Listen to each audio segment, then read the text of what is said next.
a lot was riding on tonight's games under the Friday night lights. A deep playoff run, for instance. Thanks for watching. I'm Bailey Smith. And I'm Bradley Schimmel. Yeah, a trip to the regional finals is on the line in our game of the week. And I don't particularly love when our teams play each other in the playoffs because that just means one of them has to go home. But it also means we're getting a classic. And obviously, between Immokalee and Riverdale, it's two of the best teams in our area. Indians head coach James Delgado actually returned to the team that he used to lead, trying to extend their season. But the Raiders made it to the regional finals for the first time ever last year, so you know that they were super hungry for more. But first, shout out to the honorary captain, Peter Bush, out there at midfield. But let's fast forward towards the end of the first quarter. Riverdale forced a punt, and it gets tipped. Provensley Lawrence gets it off the bounce, and just like that, he's in for 6. But it didn't take long for the Raiders to respond. Levinsky Blanchard, he's just something else. He gets tackled? No, he doesn't. He somehow stays up, and man, isn't this just some teamwork? He's dragged in to put the Raiders on the board. It was pretty back and forth between the Indians and Raiders. Jaden Cowgill hits Marshawn Jackson, who takes it 16 yards to the house, and he also gets the 2-point conversion. They're back up 14-7. But the second half, all Riverdale. The Raiders are going back to the regional finals. Well, last week, the Port Charlotte Pirates set the tone in the first round of the playoffs with a 48-point offensive explosion over their district foes in Dunbar. But now they had to face Clearwater, another team that just dropped 40-plus in the playoffs. Now the winner advances to the regional finals, where Port Charlotte could end up rematching Naples, but you can't count your chickens. Opening drive, Port Charlotte's Logan Flaherty way downfield to Elias Pearl with a pearl of a throw and catch there. Pirates arg setting up shop deep in Tornado territory. 4th and goal coming up, right back to Pearl, who takes it himself, loses the football, but Amadre Green is there to clean it up. Port Charlotte on top to start. The defense for Port Charlotte was stifling in the first half for them. Only 3 points allowed and an interception as well. Port Charlotte was well in control of this game, especially after this touchdown here to Dallas Lambert. That is a tremendous football name for a tremendous football player. Port Charlotte lives to see another day. They'll head to Jesuit next week. All right, let's check out some more scores from around the area. CSN was taking on Cardinal Newman, but falls 45-14. And St. John Newman was up in St. Petersburg Catholic, dropping that one. Meanwhile, Naples, their season ends against Jesuit. And lately on Thursday, they lost at Miami Central. Well, back-to-back seasons of postseason appearances for the Seahawks, and this year they made it one step further than last year.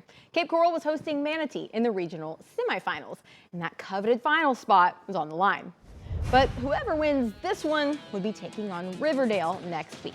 The Seahawks lead 3-0 here. Mason Summer fakes a handoff, finds Ronan Dangler, who picks up just enough for a first down and then some more. Manatee caps off the drive as Keith Smith punches it in. The Hurricanes take the lead. It's 7-3.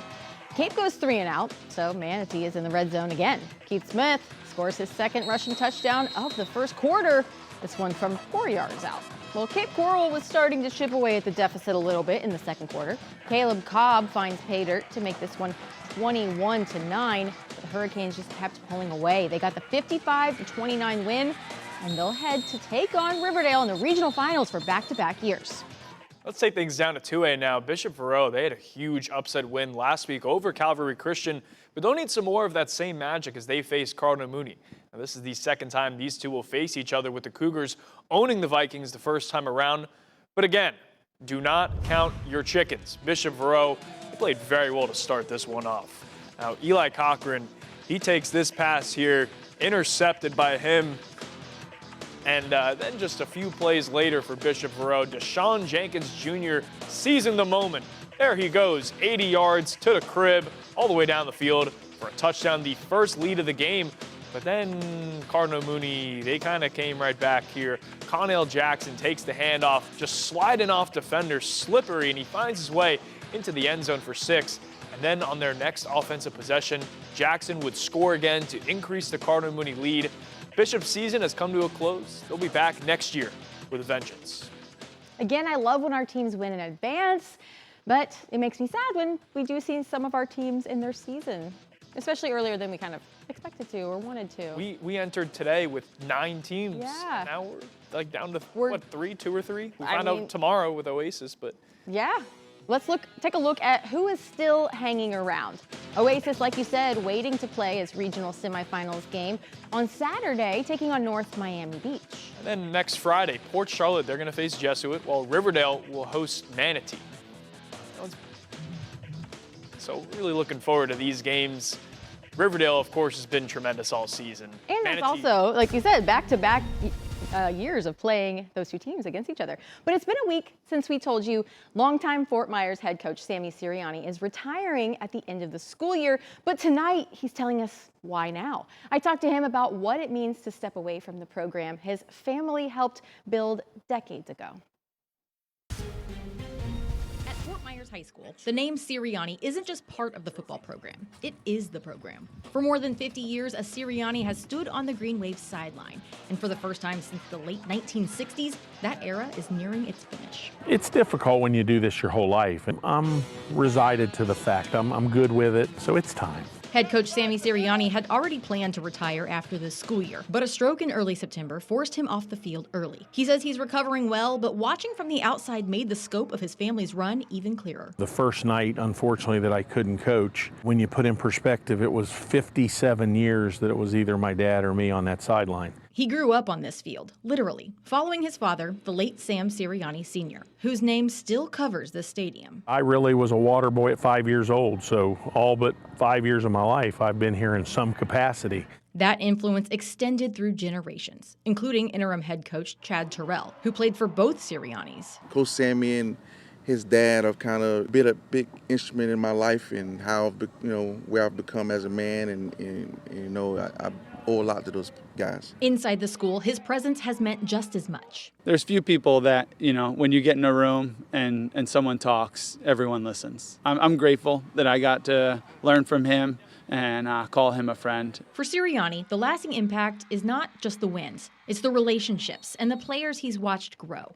All of it tied back to the foundation his parents built. As the son of a legend like my dad, I was so proud of him and my mother. They laid the footprints and made such a stamp in this community. Sirianni retires at the end of this school year, but he's not leaving, because for more than half a century, this has been the house the Siriannis built. I don't know what my path will lead me to, but I'll stay involved. I mean, this is my home.